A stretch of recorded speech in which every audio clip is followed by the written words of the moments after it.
down in Long Beach at a place where they Like a food bank. Good evening, everybody. I'd like to call the meeting to order. We will have the Pledge of Allegiance from Councilmember Moore. I pledge allegiance to the flag of the United States of America and to the republic for which it stands, one nation, under God, indivisible, with liberty and justice for all. Thank you. Can we have a roll call, please? Mayor Verapapa. Here. Mayor Pro Tem Deaton. Here. Councilmember Moore. Here. Councilmember Sistarsik. Here. Councilmember Masalavic. Here. All present. Okay, approval of agenda and waiver of full reading of resolution ordinances. By motion of the City Council, this is the time to notify the public of any changes to the agenda or rearrange the order of the agenda. Do we have any of those tonight? Mayor, with regard to item I on your agenda tonight, staff has determined that we need some additional time to conduct some outreach with some of the providers and the regulated entities, and so we're requesting that this item be continued until at least the next meeting in September, so that we can have a stakeholders meeting with the telecommunications providers. Okay. Any other items? Yeah, I would like to pull items F and H. F and H.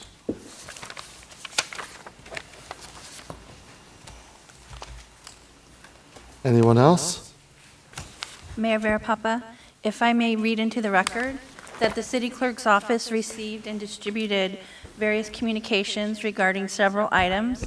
All those communications have been provided here for the public, and they'll be available online at the city clerk's webpage tomorrow morning. Great, thank you.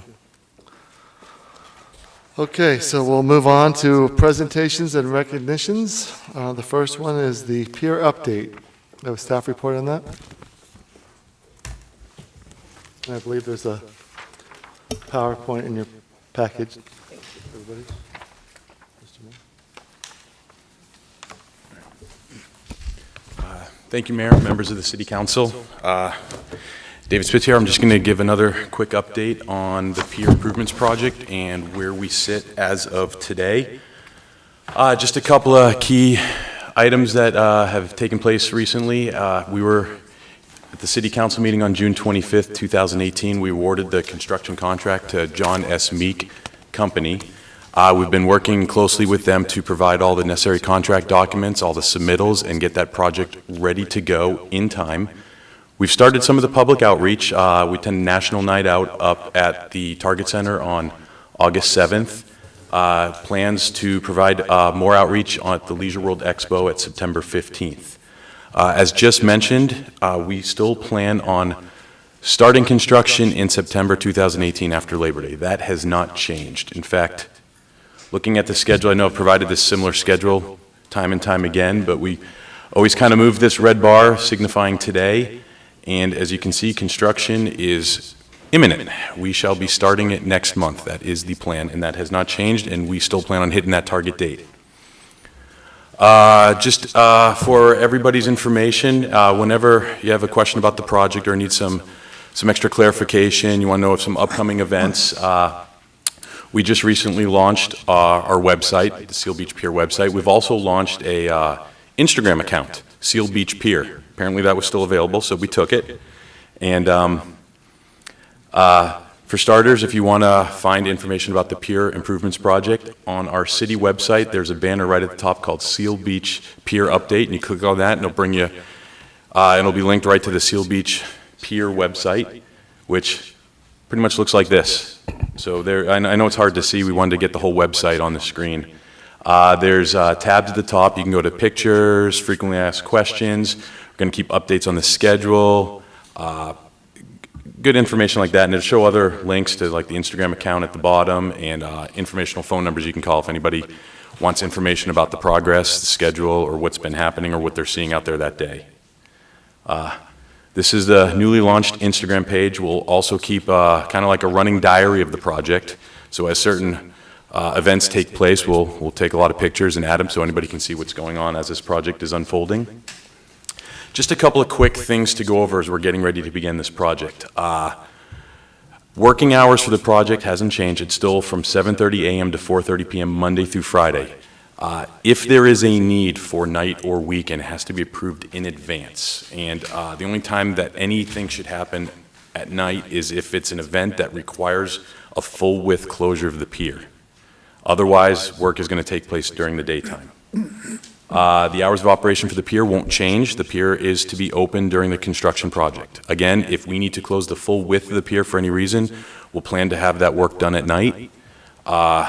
But the pier shall remain open during regular operational hours up to that last fence line where the last 10% of the pier remains. That will remain closed during construction.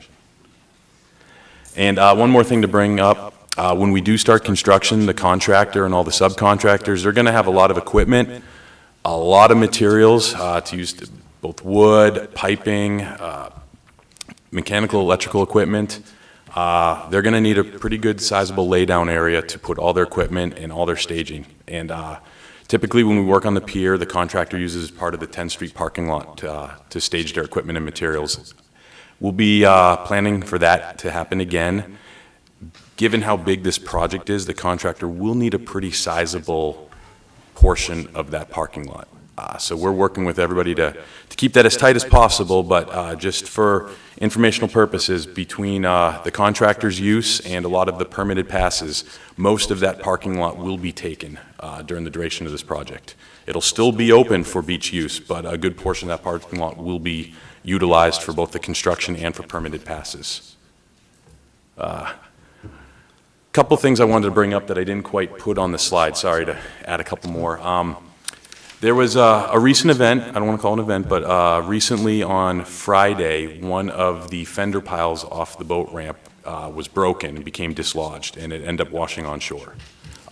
Nothing to do with this project, just a separate isolated incident. Public Works has already retrieved that pile, removing it, and this week, a contractor should be replacing it and repairing that damaged section. And we're working with Decor on that as well. So I wanted to bring that up just to let everybody know in case anybody had questions on what they saw on Friday. But with that said, we still plan on starting early September, so we're on track. Open for questions. Great. Any questions for Mr. Spitz? Go ahead. Thank you. David, I guess my question is on the large amount of parking down in the lot that's going to be used. How much parking will still be available? I know we're starting after Labor Day, therefore the beach use should be down. And we will not, what about on high-use days, like on vacations and stuff like that? We're going to keep close monitoring on both our beach lots to see how much is taken up, especially if it's extremely warm events or, certain holidays. We don't plan on utilizing the entire 10th Street lot, but like I mentioned earlier, it's a good portion. I would say probably around 60%. With that said, we will keep an eye on it and monitor it, and if there are times where we can tighten up the construction laydown yard, we will try, we will do it. A lot of that equipment and materials, once they're brought in, they're not something that can just be removed off-site very easily and then brought back or removed and brought back for certain events. But so on the permits, on the permitted parking, are they relegated to the 10th Street lot only? The permanent parking I was mentioning is mostly for the oil ramp workers. Right. Are they designated for 10th Street lot? I would have to look into that, but I'm getting the nod yet. Yes, they are. Okay. So I think what would be helpful is if we could put all of the parking and all of the construction in one area, so that we don't have it spread out over the 10th Street lot, so that the available parking is really easy to see. So perhaps we could work on doing that, and again, keeping it as much as free as possible, knowing, especially on holidays, like, usually some of our best beach days are over Thanksgiving and even into Christmas if we've got great weather. So So anyway, so as long as we have that really in mind, so if we need to, we may want to get additional parking outside of Old Town, like it was just mentioned about the Christmas parade, we may want to look for another site that we could have people go to. I know in the past that Seth in particular has been very successful at getting the Navy to open up the Navy lot. So just being aware, I think, will really, and just, you know, looking forward at what's coming. Definitely. No, I agree 100%. And we will have a plan in place for all that parking and probably specific posts in designated spots. And we'll put that plan out for the public to see before we start. All right, very good. Thank you. Any other questions?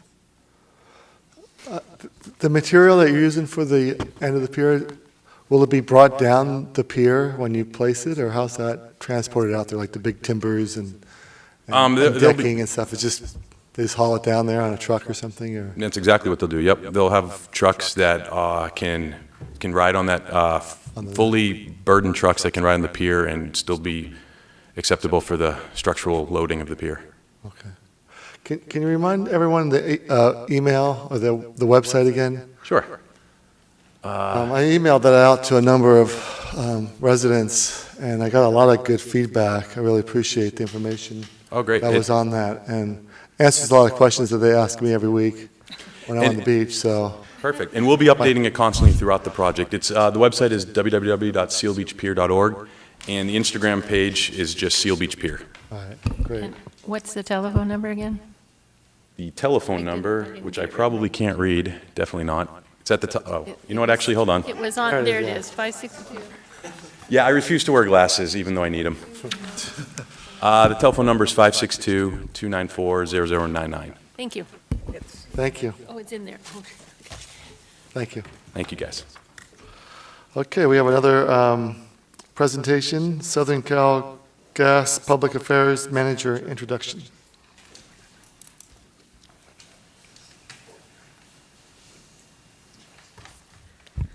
Good afternoon, Honorable Mayor, Council members. My name is Linnea Shields, and I'm the new Public Affairs Manager for SoCalGas. I'm here this afternoon to introduce myself and talk a little bit more about SoCalGas. SoCalGas is the largest natural gas distribution utility in the United States, providing clean, safe, affordable, and reliable natural gas to 21.7 million customers, including the residents of Seal Beach. SoCalGas has served communities in California for over 150 years and is committed to being a leader in the region's clean energy future. Additionally, choice and affordability has and will remain a top priority for businesses and residents. As you could probably guess, SoCalGas remains a preferred energy choice when it comes to heating and cooking. Must be because natural gas is both affordable and reliable, as well as clean and renewable, so of course residents and businesses would love us. When choosing a home, only 1 in 10 homeowners would choose solely electric appliances.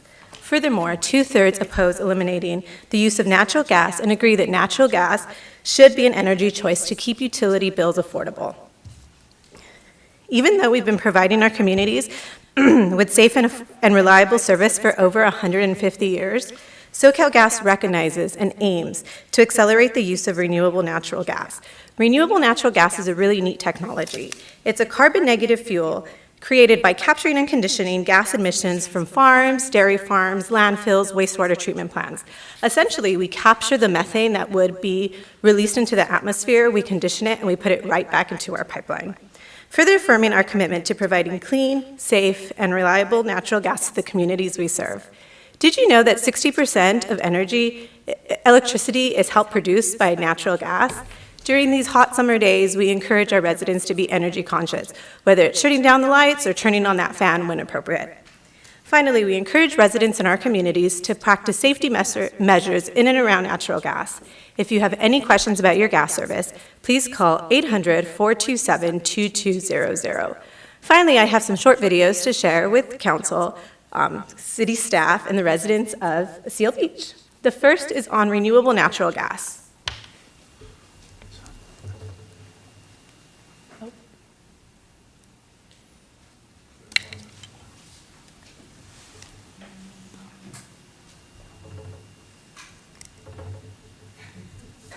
That was short. Yeah. Very efficient. Back to the silent films.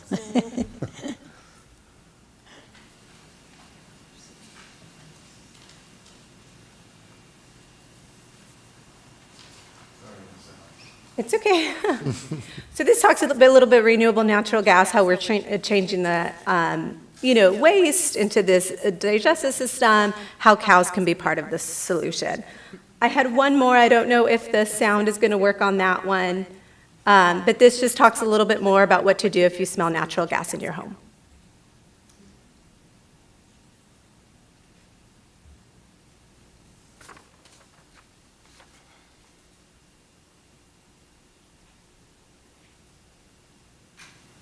Guess not.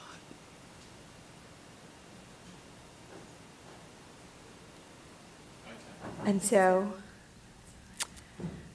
they sell natural gas. Instead of cooking, they order takeout. So we encourage everybody. Next time we'll have some audio. Look, listen, smell. So if you see anything, if you smell anything, and if you can hear anything, obviously exit your house and then call the 800 number 427-2200. Thank you so much for having me here tonight, and I look forward to being your SoCal Gas liaison. Thank you very much. Thank you very much. Very effective.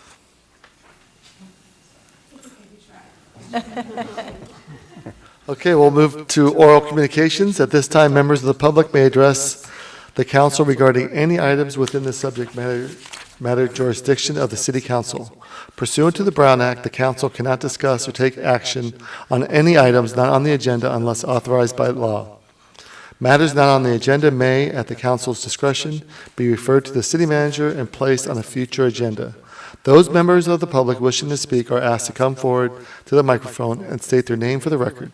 All speakers will be limited to a period of 5 minutes. Any documents for review should be presented to the city clerk for distribution.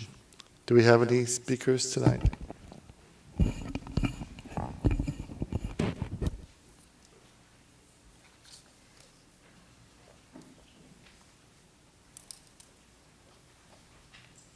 Honorable Mayor, council people, I'm Chuck Feenstra, and I have some questions about First Street. What's going on there? Nothing's been done. You're missing out on rent, number one. This was supposed to be done by June the 1st somewhere.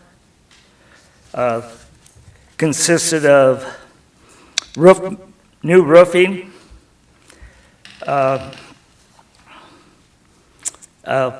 swamp cooler, and a grease interceptor. Nothing's been done. We've lost 2 months of rent already.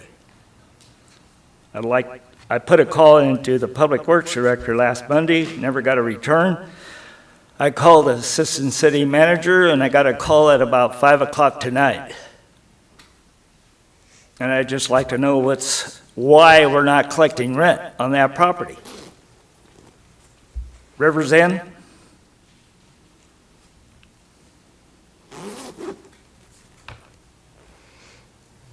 Number two, I had a retired Public Works Director call me, and he didn't want to come up here.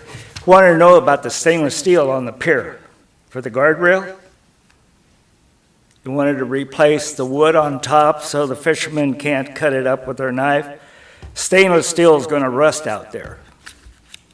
And it costs about 10 times as much as a piece of 1x would cost about 10 cents of running foot.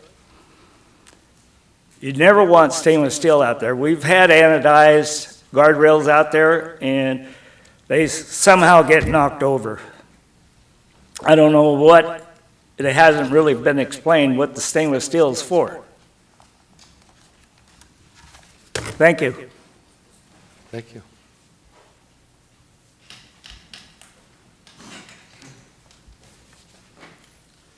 Good evening, council, members of staff, and the public. Seth Eaker. Here, first wearing my Lions hat. Very excited. We're going to be having the 41st Annual Arts and Crafts Fair on the 8th and 9th of September. So that's the weekend after Labor Day. We're really excited about it. There are over 100 vendors. About 90 of them are returning, 10 of them are new, because we like to kind of rotate who comes in. It's also the single largest fundraiser for our Leos, because they sell all of the food for the artisans, so they keep all of those proceeds. I was thinking, somewhat spontaneously, and would offer it for council's consideration and staff's, that I believe, and I could be mistaken, that the last time the pier was damaged, there was the opportunity for the public to get some of that discarded wood or that damaged wood that was removed. And I know that the city is looking for revenue, and I know of several artisans in town who might be interested in buying some of that wood, or even citizens. I would certainly be interested in buying a small piece of the pier. Perhaps others are. Maybe that's something to look at. It's kind of an interesting idea. Signage will be going up for the Arts and Crafts Fair on the 8th and 9th. I want to thank the Recreation Department and Public Works and Police and staff for working closely with us on maximizing both our efficiency, effectiveness, and how we can best partner with that. I'd like to move on purely as a citizen, not representing any organization that I may be a part of, to item H. Item H really is something which enhances the revenue of our jail, it seems to me.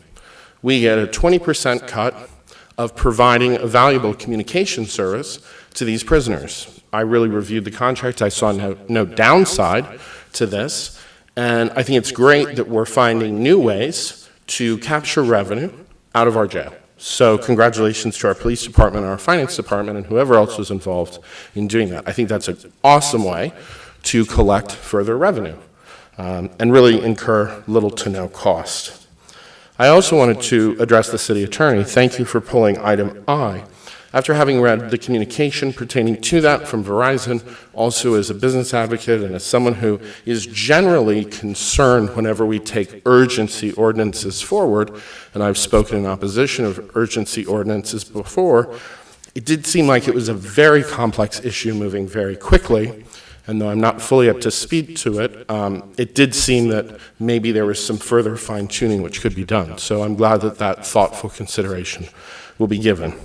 Finally, I wanted to comment about some of my experiences with the police department. You know, people who encounter police day to day, who are citizens, may not always have an accurate perception of how things occur. And I think that's really tough when people feel threatened or afraid and in this highly polarized, highly compartmentalized, and frankly, sometimes angry society that we find ourselves in right now. And I would just encourage everyone to be calm, to be civil, and to be respectful. Because I know in every single one of my interactions with the police, I hold them in the utmost positive regard. They are always community-driven police officers, and I feel quite strongly that they do an excellent job. And though people's experience of a given situation may seem quite different, I assure the public, from my direct personal experience, both on ride-alongs and as a citizen, that the police are always acting with the best interest of all of us at heart. And with that, that concludes my remarks. Thank you. Thank you. Anyone else?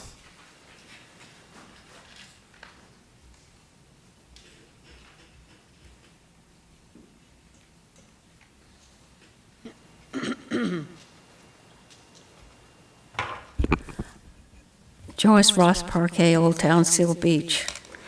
I'd like to thank Tim and Michael because I walk up to Pacific Coast Highway on the trail and the weeds and the branches were coming out and the bikers don't really want us on there, so they had it all cut down. Thank you. And I would also like to know how many people read the letter from the lady that was talking about our police department over on First Street, where the guy was going around hammering on cars, breaking windows, and she sat there and didn't know what to do, and there was a cop behind her. He wouldn't get out of the car.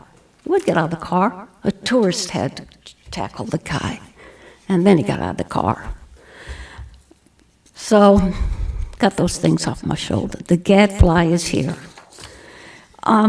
Last week, I gave you some papers about Diane, what's her name? Ripley, the friend that she went to Alaska with.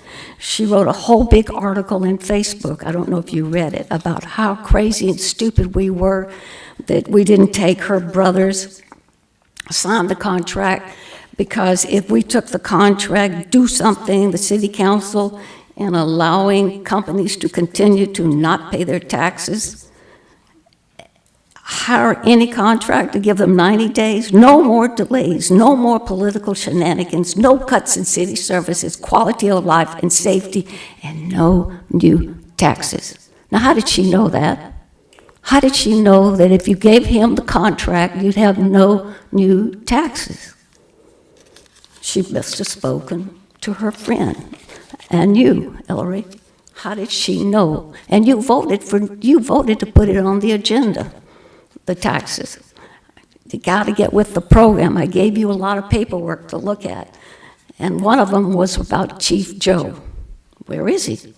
At the last meeting, I went to him at the break and I said, I gave him your paperwork from your 700 that you're supposed to fill out every year. He didn't fill it out.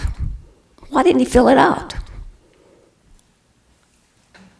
Every chief is supposed to fill it out. Everybody that works here. He had a second job in this city. You know what it was. You got all the emails of the signs out, house for sale. So, in the meantime,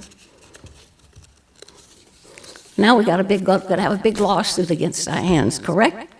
Because the complaint against everybody in the city of Seal Police Department, the city of Seal Beach, Joe Miller, and Jill Ingram. That means all of us. Who's going to pay for that? The 1% sales tax won't pay for it. Who's going to pay for it? And then he drug three of you cops into protecting him from her, like she did. She reported it to Jill, City Manager Jill Ingram. On 1/3/2018, the sexual harassment to City Manager Jill Ingram. Who's going to pay for this? Somebody's going to have to pay for it. You know, there's a whole lot of this, and you laughed at Me Too. Hashtag Me Too. You laughed last time. Thought it was funny, but now you got a hashtag Me Too right in front of your faces. What are you going to do with that? 1 minute, please. 1 minute. Well, she told the lady that she was not going to put him on leave, and she told the lady, and the lady said that Jill Ingram used intimidation tactics to bully me out of pursuing a complaint. And then she got 3 of you guys involved, and you involved. We're all going to have to pay for this nonsense. And at the same time, you're giving him a pay raise, and you gave him what, 80 hours of vacation time? Did he go out on his own? Or is he out because you don't want him around town till this is settled? This won't be settled. You should quit. I told you should quit in 2014, 2015. Take some taxpayers' money. This is going to cost a lot more than $27,000. Your time is up. My time is always up. Thank you. I'll be back.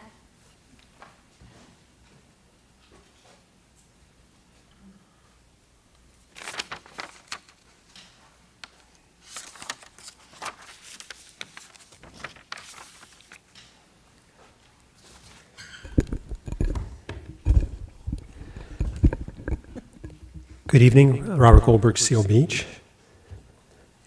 I'm going to try having my own timer tonight and see how that works. But anyhow, dueling timers.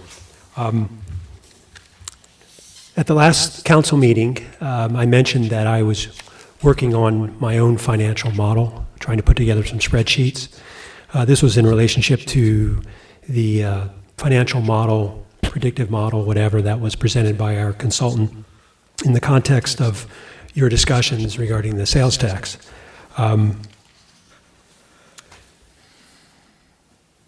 One of the concerns I have about the presentation that happened last time is that you were using a model that had very little inputs into it. Specifically, what it was missing was projections, 4-year or 5-year projections of our future revenues and most of our expenditures. The only expenditures that I'm aware of that were projected were for pensions and OCFA, because we've gotten written documents on those. But the consultant contract that was signed back in October actually provided for the identification and determination of growth rates for each revenue and expense. And that's very important, because basically, if you want to have a projection of revenue and expenses, you've got to look at each one and think about, is it going to be flat, going to go down, or go up? And that was part of the contract.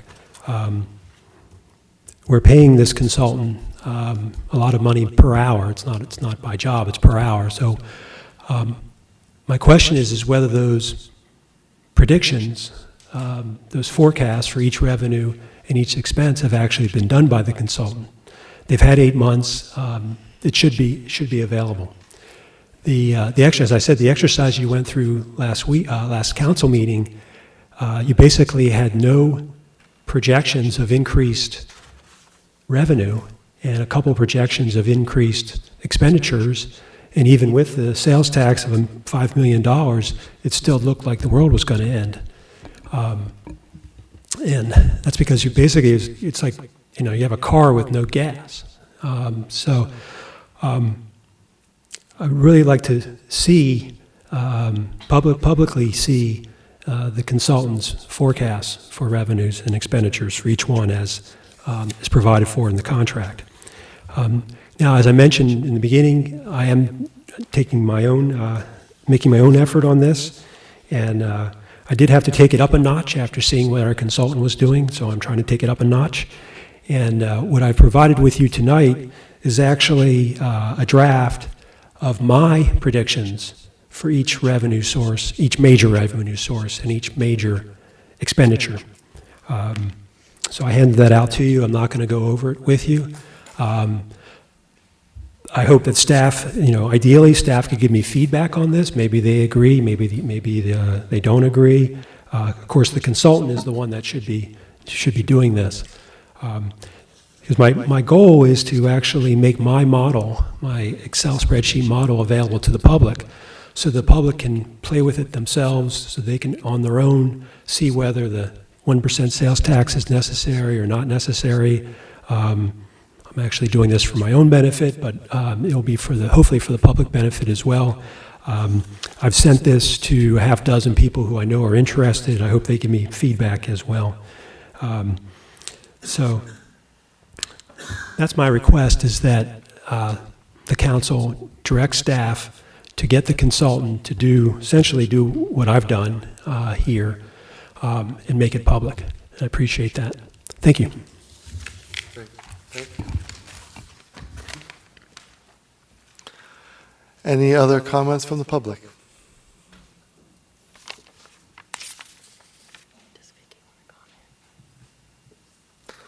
Seeing none, we'll move to the city attorney report. Thank you, Mayor. No report this evening. City manager report. Yes, Mayor, I have a couple items tonight. First of all, I'd like to call forward James Patterson, who's the government relations manager from Southern California Edison, and thank him for being here tonight. I know there's been some discussion over the last week regarding a planned power outage that's most specifically going to impact a good portion of Old Town. We have done some extra outreach on this in terms of getting this information out on our city website, Nixle, social media, as well as the chamber was cooperative in putting up a notice there as well, so we could reach as many business owners as possible, in addition to the fact that Edison does their own public outreach to impacted customers. So thank you, James, for being here tonight. I know it was important for Edison to be here, given the concern of the council and our community. James? Happy to do it. And just small clarification, it's James Peterson. I'm also new, like Lene, from SoCalGas. I'm new to Southern California Edison. I'll be working with the council and with a number of the cities in Orange County along the coast and a bit inland as well. So looking forward to having a chance to work with you. I'm here tonight to talk to you about the outage. The outage is planned for, I want to go through and say what's happening, where it's happening, why it's happening. So first off, the outage is planned for tomorrow night, and thank you very much to the city for putting that notice on the banner across your webpage. That helps us get the word out, and we really appreciate that. It's planning to start at 10 p.m. tomorrow night and end by 2 a.m. Now, that 4-hour window is when the work may be happening, but we think we can actually get it done in about an hour. And the bulk of that time is actually just testing to make sure that the work is done correctly and that there's not any further problems. So our hope is that the actual outage might only last for about an hour within that 4-hour window. In terms of where it's going to be happening, it's going to be bounded by Pacific Coast Highway on the north, Seal Way on the south, Seal Beach Boulevard, and 6th Street on the west. That's where the outage will be contained. In terms of why it's happening, there's two answers. One is sort of the broader answer of what Edison's doing to improve the grid. Over the next 3 years, we're planning on spending about $13 billion in improvements to make sure that the system is safe and reliable, and that we're doing it in a way that's consistent with the state's goals for sustainability. As we do these outages, the purposes of a planned outage is to make sure that we're not having unplanned outages because of equipment failure as it deteriorates. And as you know, along the coast, things tend to deteriorate a little bit faster sometimes than they do when there's not the moisture in the air and in the ground. So that's, broadly speaking, why we're doing it. This specific outage, why it needs to be done, is we've seen greater demand on the substation that serves Seal Beach, the downtown area. And so what we're going to be doing is shifting the load from the current substation to a closer substation, and that'll help us balance our load better so that we can prevent outages. So while it might be inconvenient tomorrow night a little bit, and hopefully everybody's going to bed and waking up and they've never even seen any difference in their service at all, the goal is to increase our reliability and improve our system. And again, we think it's going to be a very brief outage. The overall goal is to increase our service and our reliability to our customers, including the city of Seal Beach. And overall, we've been trying to improve our reliability, and we have some statistics on how we've been doing that. Happy to sit down with the city and show you how over the last few years, when we had some unreliable circuits, we've made significant improvements in Seal Beach, and we're seeing an improvement in those statistics in terms of the number of outages, the frequency, the duration. We're making progress, and we hope that the outage tomorrow night is going to help us continue on that path. In terms of the notification, we did an electronic notice to our customers about 2 weeks ago. We followed up with something in the mail, and we rescheduled this outage actually at the request of a number of the customers in Seal Beach who thought it would be inconvenient. The original outage was planned for during the day. We shifted it to the nighttime hours so that it would hopefully have less of an impact. And then in terms of preparing, we have a number of tips online that customers, again, hopefully you're not going to see any inconvenience at all.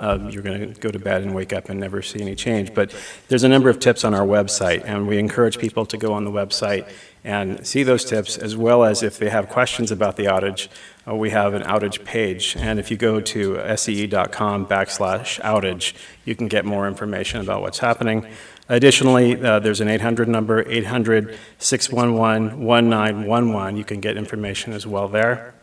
And a key thing to know is on the web page, you need to enter what the outage number is. The outage number is 904-730. Even if you don't have that number, you can search Seal Beach and you can still get to it, but more quickly with that number. If you go on our webpage, it's right dead center. When you get to the page, there's a bar that says View and Report Outages. That'll take you quickly to where you need to go to get more information. So that sums up what we're doing, why we're doing it. Happy to answer any questions with you, and definitely look forward to visiting with you and explaining more about our improvements to our system. Thank you. Any questions from the council? I want to thank you for improving your system. It was just, I think a couple years ago that we sat down with Edison and said, we've got to have some changes because we were having so many unintended outages. That section that you just mentioned includes Main Street. There are businesses on that street. And every time there was an outage, they were losing refrigerators, they were losing barista machines, they were losing all kinds of things that they were not being reimbursed for. So we really appreciate the fact that Edison has stepped up and has minimized them. And I can tell you just anecdotally that in the last 2 years, the outages have gone way down. On the other hand, to think of closing down and doing an outage during the day and putting all of our businesses out of business during the day is untenable, number one. But number two, we have restaurants and bars, and while I haven't really had any complaints, and maybe the city has, about the 10 to 2, had it gone to 11 to 3, they could have done business as normal, but they need to shut down all of their machines. They have to shut down all their cash registers. All the cash registers are now computerized, so everything has to be disconnected early, and they have to shut early. So I don't know if you were aware of that or not, but at least in the future, perhaps you could take that into consideration as you think about outages and how they affect. I know we had one outage planned that they tried to do the night of our Christmas parade, and that took us a very long time to get straightened out. Okay. So we have a Main Street that is dependent on every hour they're open. I mean, mom and pop stores struggle to stay open. So if you could just remember that, we would really appreciate it. Absolutely. And one other point on that is that one of your staff members requested that we target about midnight, and that request was made, and it may actually happen at midnight, so it's a possibility. They just need to have a window. But they have to shut down. They can't take the maybe, because otherwise it'll ruin their machines. So they've got to shut the computers down, they've got to send the patrons home, and then if it's midnight, they're really going to be mad. Right, yeah. Because they've already shut everything down, sent everybody home. So anyway, it's done for now, and we appreciate the fact that you moved it from daytime to evening hours. But as you were talking about the impacts, I didn't hear anything about business, so I just didn't know if you're aware of the Main Street business area and the impacts, the serious impacts that it has on our businesses there. Point taken. Thank you. Okay, thank you very much. Any other questions? Where will the work take place? I mean, are you going to have crews out in the site or out in the city, or how are you going to do that? The work actually takes place in the substations, and so the substation in Huntington Beach, it's at Edinger and Graham, then the substation that we're switching that load to is at Studebaker and the 22 freeway. So it's locally, but it's not on Main Street. Okay, so you're not working on site per se? No. Where the closures are? Right. Like when you did the power pole replacement? Right, it's in the substation, that's where the work is taking place. All right, thank you. Any other questions? No? Thank you. Thank you. Then just one final item, Mayor, since it appears there's perhaps some miscommunication and misunderstanding about the intent of the interactive financial model that was prepared by the city's financial advisors. As a result of the strategic plan, I'd like our Finance Director, Vicki Beatley, just to make a few follow-up comments following the presentation that our financial advisors gave at the last meeting. Vicki? Thank you, City Manager Ingram and Mayor and members of the council. So if you'll recall during the presentation, and I also am aware that it was difficult to see, one of the comments that I made in my opening remarks was that a decision was made to not lock the city into built-in inflators in each of the revenue and expenditure categories. So there is about 24 or so slider bars for the major revenue categories and the major expense categories that staff can actually adjust based upon our expectations. Rather than having assumptions built into the model, we felt it was much more beneficial to the city to be able to choose those inflators and manipulate those numbers for each of the reporting periods to a number that we expect it is, rather than assume we're always going to have a 3% or assume we're always going to have 4%. We could actually inflate a revenue or expense or deflate it, 3% in one year, 4% in the next year, 2% in the third year. So we have a lot more flexibility in how we choose those inflators or deflators. And that was more critical than having something built in which the consultant or myself would have to change every formula that had that inflator. So in my opinion, as the city manager said, it is interactive. As you saw, we were able to make changes. The consultant did add some inflators when we were looking at the model and adding police officers. So the ability is there, their commitment is fulfilled, and the decision was made by myself and with the input from the consultant to have those slider bars added, which was not part of the original intent of the model. And I'm happy to answer any questions that the council might have. Go ahead. Vicki, I think some of the confusion too lies in the fact that we were playing with the model. That's all we were doing, was playing with it. So we don't just come up out of the air with these inflators. How do we get the inflators? Who makes our projections for us? Well, for example, sales tax revenue, we were able to look at the addition of the one quarter with the new revenue and then the out years with the $5 million. That's a little bit unique. Property tax, the presumption in the beginning of the year is that it's somewhere between perhaps 2%, which is the Prop 13 minimum requirement. But then by the time the budget is put together, the number might be updated to 4%. And by the time it finally comes in and adopted, the number might actually be 5%. So it depends. In property tax, we start with the basic assumption, and then HDL works on the numbers for us. Sales tax, we make a decision about kind of what we're looking at based upon the information that we have. Expenditures other than the retiree health, the debt service, and the retirement, we don't really have any information. And so maybe we know that a large contract in Public Works, for example, is going to increase by 3% contractually.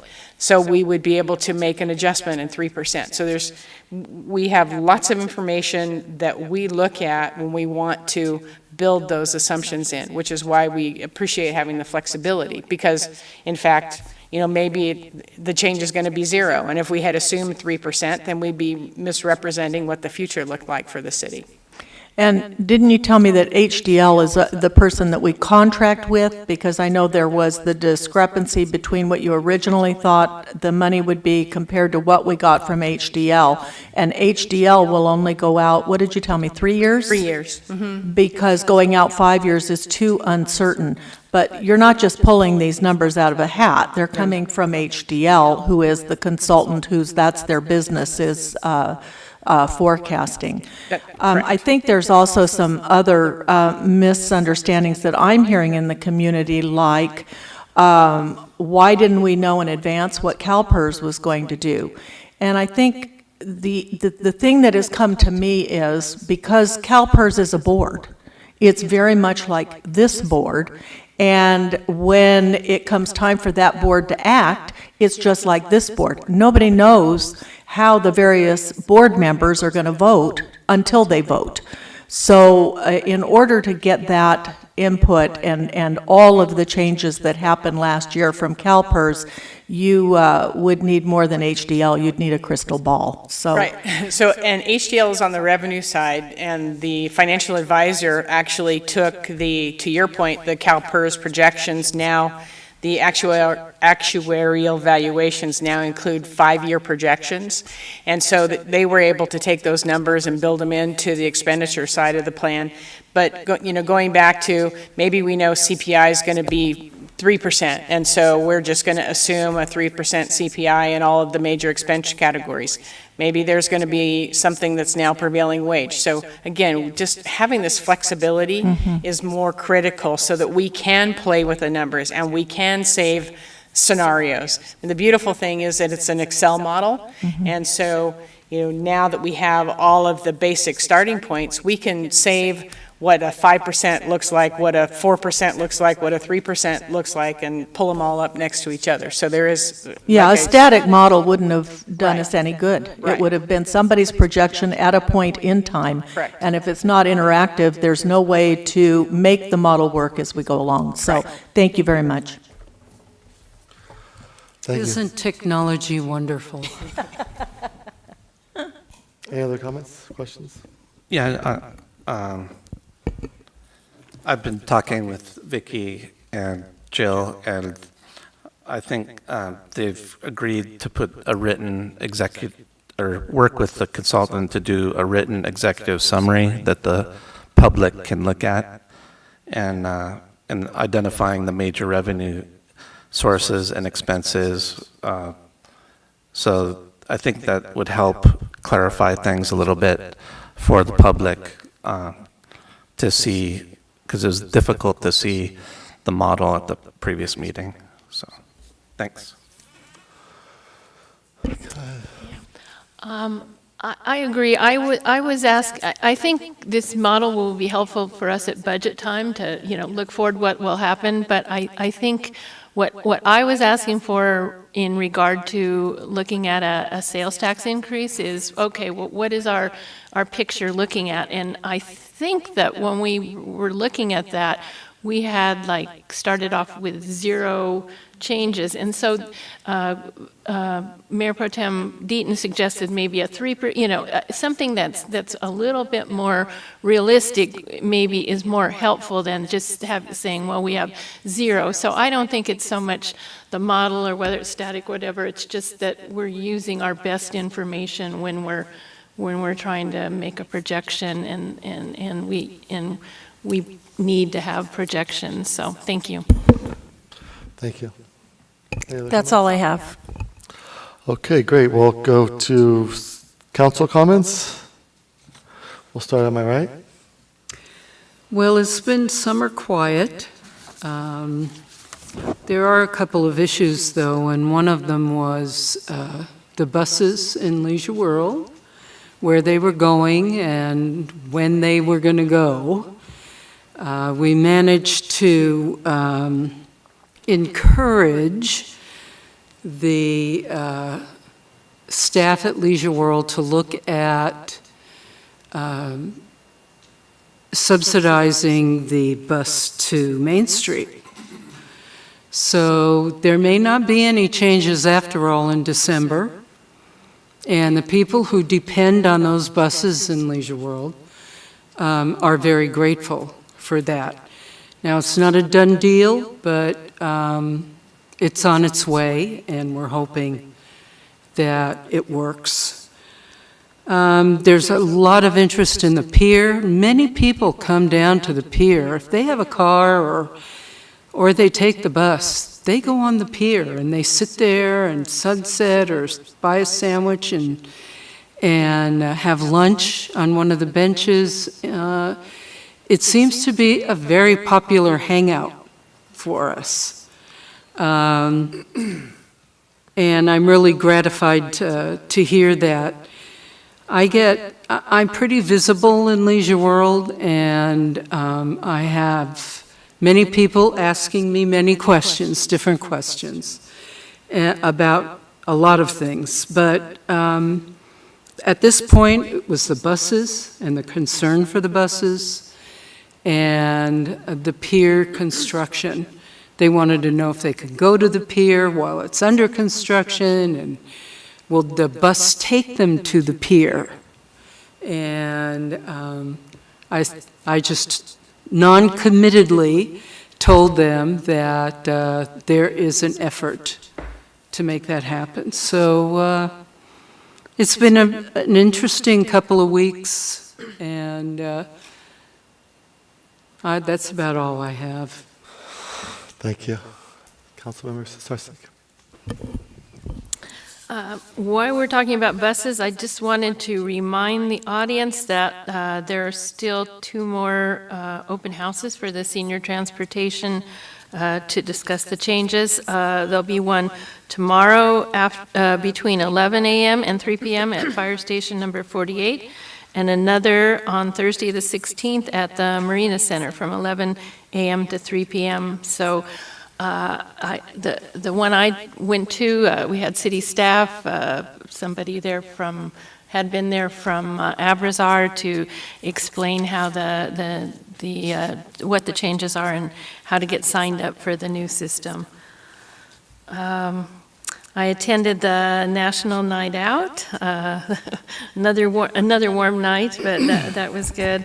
And the CPNA had their kids swap meet this weekend. That was also a fun event. Thank you to them. Next weekend, the city, along with College Park East Neighborhood Association, is presenting the summer send-off event. Saturday starts at about 5:30 with some games and crafts. CPNA will be selling hot dogs, I believe, and the movie will be Coco, and it will start when it just about gets dark. One other thing, I attended the Junior Guard banquet, and that was a really fun event for me. I haven't been before. And I wanted to thank Chief Bailey, Lieutenant Chris Pierce, and Marine Safety Officers, let's say, Mike Diller and Nick Bolin, for their hard work, and all the lifeguards. It was so nice to see all the hard work and effort that goes into this program to keep our kids' ocean safe. It just was really, really a nice event, and there were 600 hamburgers cooked, perfect assembly line, and it was just a really nice event that was enjoyed by all. So thank you again to our Marine Safety Department. Great job. Next. Yeah, first of all, you know that Junior Guards are near and dear to my heart. 4 kids went through the program, not in our city because I didn't live here then, but great program. My daughter had an accident in front of her home one day, and she said it was just like she was back in Junior Guards. Everything she learned from stopping bleeding to CPR came back. So it's not just ocean safe. Yes, it is ocean safe. They learn how to read the water wherever they are in the world and know if it's their riptides or anything. It's really a great program. They also learn first aid, and they also keep the kids busy for mom during the summer. So it's a great, great program. Went to Shakespeare by the Sea. It was a wonderful play, wonderful. And if you have not been there, you should go next year. It's a very fun night. They ad lib as they go through, and they draw us into the program with them. So it was a lot of fun. The other thing I'd like to do is thank the police department for their quick work. I want to thank both Commander Gonchak and Sergeant Henderson for the work that you did with our resident that was upset over one of the incidents in town. You handled it beautifully, you handled it with compassion, and I thank you for all that you did. So just want you to know that we're back in the badge. Thank you. Mr. Moore? I went to the National Night Out last week, and the police did a great job there. I really enjoyed it. It was nice to see quite a few Leisure World residents. I want to thank the Public Works for putting gravel on the dirt road in Edison Park. A lot of times people go 10, 15 miles an hour, and it kicks up dust, and everyone gardening starts coughing. So the people in the garden really appreciate it. And that's it. Thanks. Thank you. Yeah, I went to National Night Out too, and I guess since it's National Night Out, we can't move the hottest day of the summer. It has to stay. I mean, it was a great event. I went around 4 times, and finally my kids were pulling me to the car, so I had to go, but it was a good time. I wasn't able to make the Junior Guard banquet.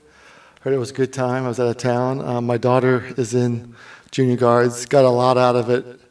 Again, I think it's her 4th year. I didn't make it to the foam fight on the last day. That was pretty exciting. And then we went there last week, and I was sitting by the pier going, man, those kids swim around that pier like almost daily, I guess, right? And I'm thinking, I don't think I could do that. But I mean, what a great event, or a great program, and I'm glad that we do it, and your guards do a great job. Went to the Music in the Parks, I guess that ended last week. Great job by the Chamber and all the sponsors, all the residents. I mean, didn't hear anything negative about it. One of my favorite events is going to that. I mean, there's so many good concerts in the park, but when you see that sunset behind the band on the pier, it really makes it special. I think we're really lucky to have a great location like that. School started last Wednesday on the 8th. We have the one school in District 3, McGaw Elementary, so be careful when you're driving around there.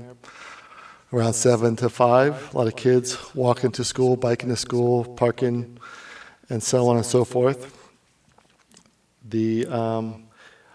I too get a lot of questions about the pier and First Street, what's going on there and how things are going. And the pier presentation was great. I think we got a lot of good information on that. I was thinking maybe next week we can get a presentation on First Street. Just there's so much going on there. Just kind of an update status, just kind of between the park and the restaurant might be good. Just to kind of get a quick presentation, get the public some information and knowledge on that, because we are hitting end of the summer. Next month will be fall starting, and then next thing you know, it's going to be raining, so we're going to worry about that. So with that, I have no other comments. We will move on to the consent calendar. Items on the consent calendar are considered to be routine and are enacted by a single motion, with the exception of items removed by the council members. We do have items F and H pulled. Do we have a motion for all the other items? So moved. Second? Second. Please vote. Passes 5-0. Thank you. We will move to item F, fiscal year 2018-19 annual slurry seal program project CIP ST 1901-award construction contract. Yes, Mayor, thank you. I'm going to turn this item over to Steve Miter, our Public Works Director. Steve? Thank you, City Manager Ingram. Members of the council, the project tonight is included as part of the CIP budget under our slurry seal program plan for fiscal year 2018 and 19. Ocean Boulevard is within that list of the overall project that was approved for the SB1 funds, and we're recommending that Ocean Boulevard be pulled out of the list and be moved forward as Phase 1. Phase 2 of the project, which is the balance of the list that was approved as part of the CIP project, will be designed and completed and bid in spring and finished in summer. We're proposing on moving forward on Ocean Boulevard because, as you'll notice, there's a large safety enhancement, pedestrian safety enhancement portion of this project. So this project enables us to incorporate a more visible and safe striping plan that will be focused on putting the latest high visibility crosswalks in each intersection using thermoplastic. What we're finding is in Ocean Boulevard, in that environment, the paint wears off very quickly. So this thermoplastic process will allow the overall visibility to remain much, much longer. So that's why we're recommending moving this project as a Phase 1 project to get completed sometime in September, October. We're going to coordinate with the pier contractor, of course, and we've got that all worked out. So right now, the paint is starting to wear off to the point where I don't believe it's well visible.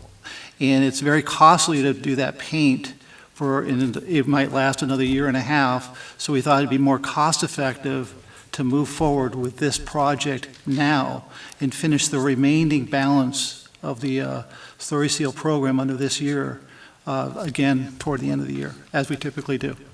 And that concludes my presentation. Are there any specific questions? Okay, Councilmember Starsik, you have any questions? I just basically wanted to kind of hear the staff report. I wasn't familiar with the striping and the thermoplastic, so I wasn't sure if that was just crosswalks or what the extent was, or, and then I was reading something in the questions about a bike trail. Yeah. Anyway, it just sounded new to me, so. So the actual striping plan, we're going to take what's existing right now, and we're incorporating pretty much the newest design, which increases the visibility for each intersection. So they call, the actual technical term is Continental. You can see a lot of examples of this in Long Beach. Every new street is getting this treatment, and what that is what you saw some of the crosswalks upgraded recently, and you see the lines going across and then the bars going across. That's called a ladder design. The more, what they consider higher visibility and what every city's adopting is take those lines out and you have the perpendicular bars. They're closer together. I like to call that the piano design. So we're incorporating the piano design using thermoplastic, which is highly visible, and it will last the life of the slurry seal. So in the end, it's actually more cost effective. So every intersection along Ocean, from First on into Electric, will receive that treatment plus additional signage where necessary. So we're greatly enhancing the pedestrian safety of that street, and thus the visibility. The best time to do thermoplastic, because it is a more costly way to incorporate striping, is to do it right after a paving project or a slurry seal project. That's why the projects are tied together, that enhanced safety feature plus the slurry seal. So then also there's a Class 1 bike trail that is off to itself on Seal Beach Boulevard from Coast Highway on down to Electric, which is close. And it's in very poor condition. We were recently asked to look at ways to encourage bikers to use that because they were using the sidewalk, and we were getting reports that that was not real safe. So we're trying to find, I looked at that, it was clear that that bike path was in need of improvements. So this project, since it would be very cost effective, since we're there, proposes to go down that and put a slurry seal, which is needed, refresh the paint, make that trail pop out a little more with a little more signage, encourage the bikers to use that trail and not use the sidewalk on the west. So that is actually part of this proposed project.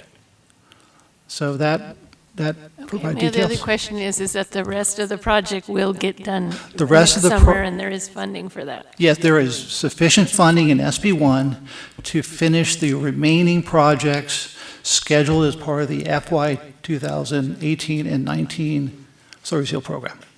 Thank you. Question, Steve, I'd like to make a comment on this because we experimented with this style of crosswalk, and for the first time we had people actually stopping at stop signs. So it really is helpful. We have mothers and children with wagons and everything else crossing in those crosswalks to get to the beach, and we've discussed everything from putting the non-standard stop signs at every intersection. So it really should help really make it easier for beach goers, and I'd like to go ahead and move approval of the item, please. Is there a second? Second. Please vote. Item passes 5-0. Thank you. Next item is item H, approve inmate communications provider contract. Yes, Mayor, thank you. I'm going to turn this item over to Commander Gonchak. Thank you, City Manager. Mayor, thank you. Council, thank you as well. I know it's kind of taboo for a police department to talk about revenue, but here we are in front of you today. Nonetheless, we're going to take a stab at it. Before you is a contract between the City of Seal Beach and Home WAV LLC. And before I kick off some of the highlights in regards to the benefits it'll bring the city, I'd like to discuss kind of a timeline of events that have happened in our jail facility. So if you were to look at cell phones or any other kind of phone for that matter over the last, I'd say even decade in of itself, we've gone everywhere from digital phone service all the way up to electronic phone service and other kinds of media platforms. In the jail, it's no different. We're kind of antiquated with our jail systems, And to be honest with you, our telephone system in and of itself doesn't bring in much revenue for the jail. Therefore, a couple months ago, we were presented with an opportunity to join in partnership with Home WAV, at which give us the ability to bring in possibly even more, I'd say, inmates or pay-to-stay workflow inmates because of our facility and how nice it is. In addition to that, this phone service would provide features such as FaceTime, similar to that on an iPhone, which would attract, again, more inmates and in turn brings in more revenue for the jail facility. Some of the other things that are of importance for us is obviously it's a zero cost to the city. So this company will come in, they will install everything for us, and it costs us absolutely nothing. I think second most importantly is that they're willing to share 20% of the inmate usage fees as revenues back to the city, which in times right now I think every penny counts. Third is the fact that they're going to provide us with 4 total kiosks. In a facility our size, they would normally install 1, but we're going to get 4. Additionally, they're going to install 1 inside of our front lobby, which in turn might someday provide us with the opportunity for individuals to come in and pay fees such as parking citations and things of that nature because they're multi-integrational.